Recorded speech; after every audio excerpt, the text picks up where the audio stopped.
Nos sopés do Himalaia, um príncipe especial nasceu. Seu nome era Siddhartha Gautama, um nome que ecoaria. Seu pai governava o clã Shakya com sabedoria. Sua mãe, a rainha Maya, era conhecida por sua graça e gentileza. Lendas cercaram seu nascimento. Dizia-se que flores desabrochavam em seus passos pequenos.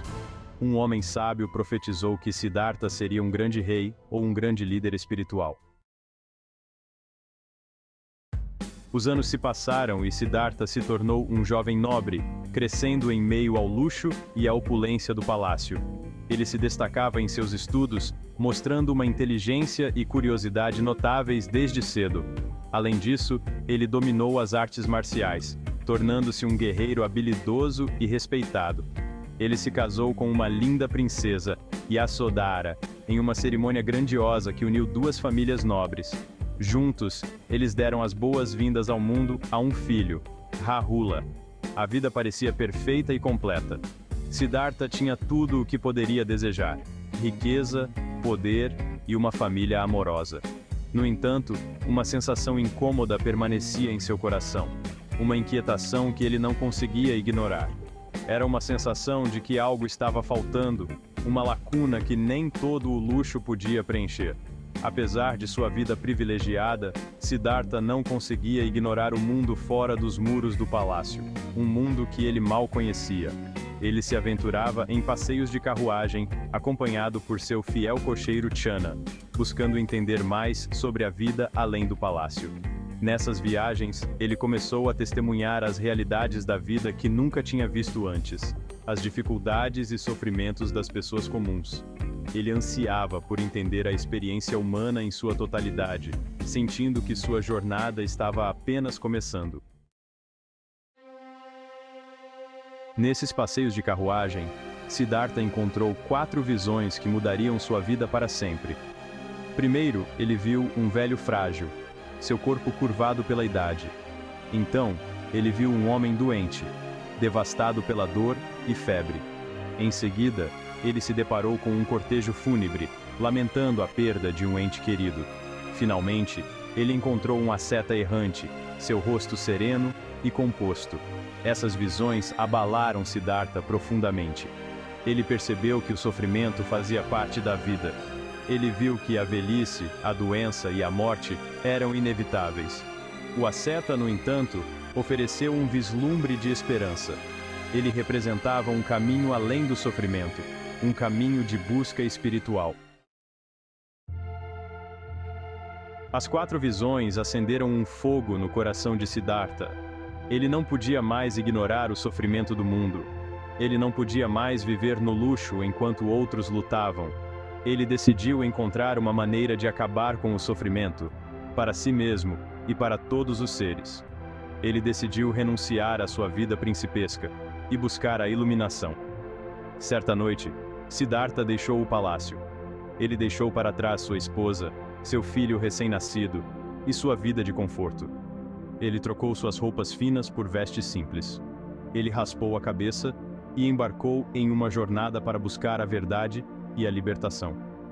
Esse ato de renúncia ficou conhecido como a Grande Partida. Seção 5. Um tempo de austeridades. Siddhartha vagou pela terra, buscando sabedoria com vários mestres. Ele estudou meditação e filosofia. Ele praticou ascetismo extremo, acreditando que mortificar o corpo levaria à libertação espiritual. Ele comia apenas alguns grãos de arroz por dia. Ele dormia em espinhos. Ele se esforçou até o limite da morte. Por 6 anos, Siddhartha se submeteu a essas práticas severas. Ele ganhou muitos seguidores. Eles foram atraídos por sua dedicação e disciplina. No entanto, a iluminação o iludiu. Ele percebeu que a automortificação não era a resposta. Seção 6. Iluminação sob a árvore Bodhi. Um dia, enquanto meditava sob uma figueira, mais tarde conhecida como a árvore Bodhi, Siddhartha teve uma profunda realização. Ele entendeu que o caminho para a iluminação não estava nos extremos, mas no equilíbrio. Ele aceitou uma tigela de leite e arroz de uma menina da vila, quebrando seus anos de jejum severo. Enquanto estava sentado sob a árvore Bodhi, Siddhartha mergulhou profundamente na meditação. Ele confrontou Mara, o demônio da tentação, que tentou influenciá-lo com medo e desejo. Siddhartha permaneceu firme. Ele finalmente alcançou a iluminação, tornando-se o Buda, o desperto. Seção 7. Compartilhando o Dharma. Após sua iluminação, o Buda poderia ter escolhido permanecer em feliz solidão, desfrutando da paz e da clareza que havia alcançado. No entanto, a compaixão pelos seres sofredores enchia seu coração, e ele sentiu um profundo desejo de ajudar os outros a encontrar o caminho para a libertação. Ele decidiu compartilhar sua sabedoria recém-descoberta com o mundo, acreditando que todos mereciam a chance de alcançar a iluminação. Ele começou a ensinar o caminho para a libertação do sofrimento, oferecendo orientação prática e espiritual. Seu primeiro sermão ocorreu em um parque de veados perto de Sarnath, para 5 ascetas que haviam sido seus antigos companheiros de busca espiritual. Isso marcou o início de sua vida como um professor errante, dedicando-se a espalhar o Dharma. Ele viajou extensivamente por toda a Índia, visitando vilarejos, cidades e reinos distantes. Ele ensinou qualquer um que quisesse ouvir, independentemente de sua posição social ou origem, acolhendo todos com igual compaixão. Ele compartilhou suas ideias com reis e rainhas, fazendeiros e comerciantes, párias e nobres, sem discriminação, promovendo a igualdade e a sabedoria universal. Seção 8. As 4 nobres verdades. No cerne dos ensinamentos do Buda estavam as 4 nobres verdades. Elas são a essência da filosofia budista e oferecem um guia para entender e superar o sofrimento humano. Essa estrutura oferecia uma compreensão clara do sofrimento e o caminho para sua cessação. Buda ensinou que, ao compreender essas verdades, podemos encontrar paz e iluminação. A verdade do sofrimento.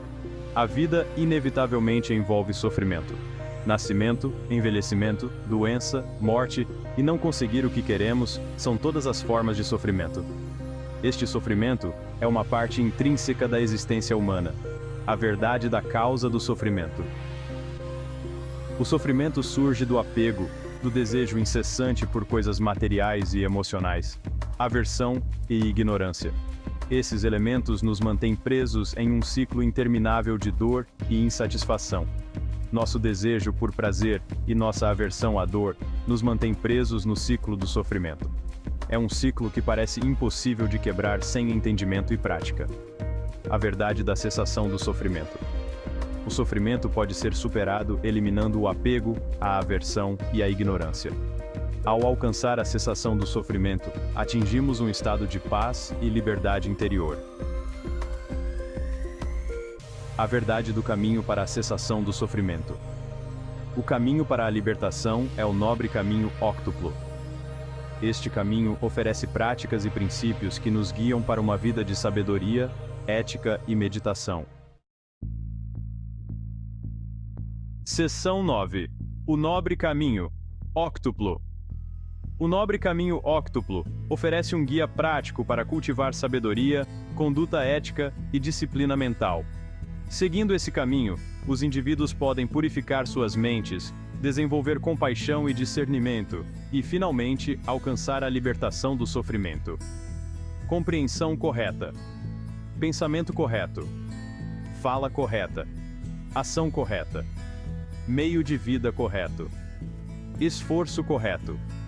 Atenção correta. Concentração correta. Seção 10. O passamento do Buda. O Buda viveu até a idade de 80 anos. Ele continuou ensinando até seus últimos dias de vida.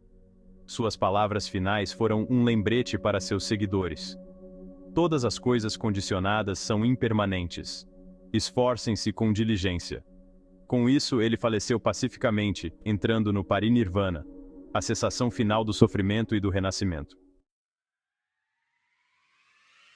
Seção 11. Um legado de compaixão e sabedoria. Embora a presença física do Buda tivesse partido, seus ensinamentos continuaram a se espalhar. O budismo, enraizado na sabedoria atemporal do Buda, floresceu. Ele se espalhou pela Índia e além, chegando ao sudeste da Ásia, China, Tibete, Coreia, Japão e, eventualmente, ao mundo inteiro. Hoje, milhões de pessoas encontram consolo e inspiração em seus ensinamentos.